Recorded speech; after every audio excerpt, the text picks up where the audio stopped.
Right now, the new 11 o'clock advisory on Dorian. And for that, Chief Meteorologist Steve Weigel joins us. Steve. All right, here's the very latest. The storm has weakened a little bit. It continues to weaken. Last night, I think even at 11 o'clock, we had 185-mile-an-hour winds.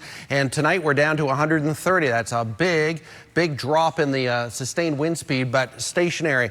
That is a problem. It has to get going. It has to start moving northwest. And that is still expected to happen. And it is still forecast to stay offshore. We're not in the error cone. The pressure continues to rise, and that's helping out too. But what is not helping is a near stationary major hurricane over Grand Bahama for an entire day. Not surprising, though. We talked about this last night, how the storm would pretty much settle in and stay stationary over this island for most of the day and into the evening. But it really, it's 11 o'clock at night, and it's time to move toward the northwest, and that has not happened yet, and that is problematic. So we will keep a close eye on that. And the official forecast, though, it's still about 105 miles away. That's been the same all day. It hasn't moved anywhere.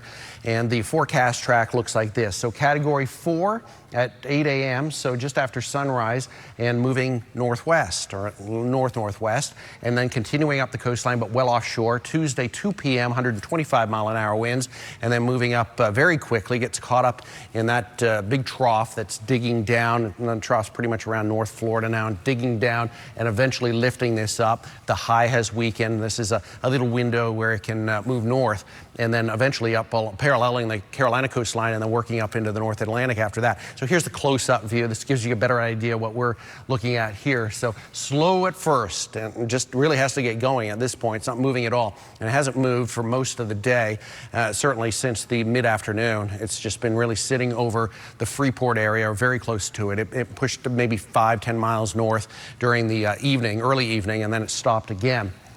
But a Category 4, that's 8 a.m., and then down to a 3, but still 125-mile-an-hour winds. That is tomorrow evening. So that's a pretty good jump there. That's when it really starts to accelerate up off the coastline. Model guidance in pretty good agreement that will happen. In fact, the model is really becoming tightly clustered today. There are a couple of outliers, but it's nice to see such consistency, especially in several model runs, keeping it offshore. No models are bringing it, making it a landfall. They're all noticing that the trough is here, that the high is weak, and we have that little window where it can sneak through and move north.